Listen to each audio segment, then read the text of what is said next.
tudo bem? Hoje a gente vai fazer uma breve revisão de todos os conjuntos numéricos. Fique bem atento, porque essa revisão pode tirar suas dúvidas. Então vamos lá.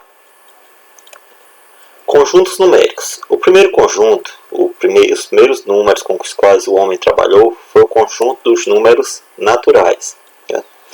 Esse conjunto foi criado devido à necessidade do homem que ele tinha de contar, de fazer pequenos cálculos.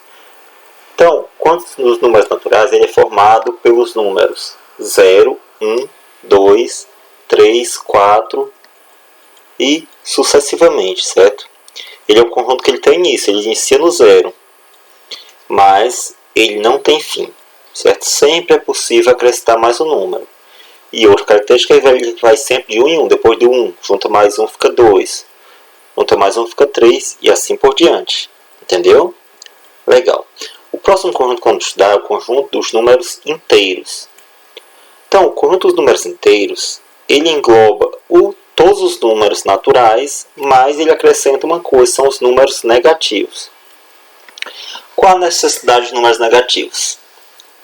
Bom, algumas coisas podem ter valores abaixo de zero, como é o caso da temperatura, certo? A gente sabe que adota-se o estado que a água fica sólida, o estado de gelo, a 0 graus. Então, quando fica mais gelado que isso, então vai ter uma temperatura negativa. Também pode ter altitudes negativas abaixo do nível do mar. E além disso, nós também podemos ter dívidas, certo? Dívida significa dinheiro a menos, tá ok? Então, esse é o conjunto dos números inteiros. Observem que existem reticências no início e no fim. Então, nesse caso, certo? Ele é infinito para ambos os lados. É como se o conjunto dos números inteiros fosse praticamente o dobro do conjunto dos números naturais. Mas, de semelhante aos números naturais, tem o fato de ele conter os números naturais e, além disso, ele ter os seus opostos, que são os números negativos. Existe 1, existe também o menos 1. Existe o 2, o menos 2 e assim por diante, tá bom? O próximo conjunto que a gente vai ver é o conjunto dos números racionais, representado com a letra Q. Esse conjunto já é uma evolução a mais. Quando o homem precisou contar coisas quebradas, por exemplo, 1,5 palmo, certo? Então ele precisou criar os números racionais. O que é um número racional? É um número que pode ser representado através de uma razão, tipo A sobre B, certo? Esse B, ele não pode ser zero porque não existe divisão por zero. Mas o legal, pessoal, é que ele engloba todos os dois conjuntos anteriores, certo? O conjunto dos números naturais também está dentro do conjunto dos números racionais. Como assim? Bom, todo número natural pode ser representado através de frações. Por exemplo, o número 1 pode ser representado pela fração 1 sobre 1. Se eu também dividir 10 por 10, também vou obter 1. Então, ele pode ser representado por frações. Por isso, esse conjunto dos naturais está dentro dos números racionais.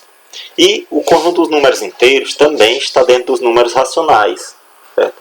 Então, a gente pode dizer o seguinte: todo natural é racional, todo inteiro é racional, mas nem todo racional é inteiro ou natural.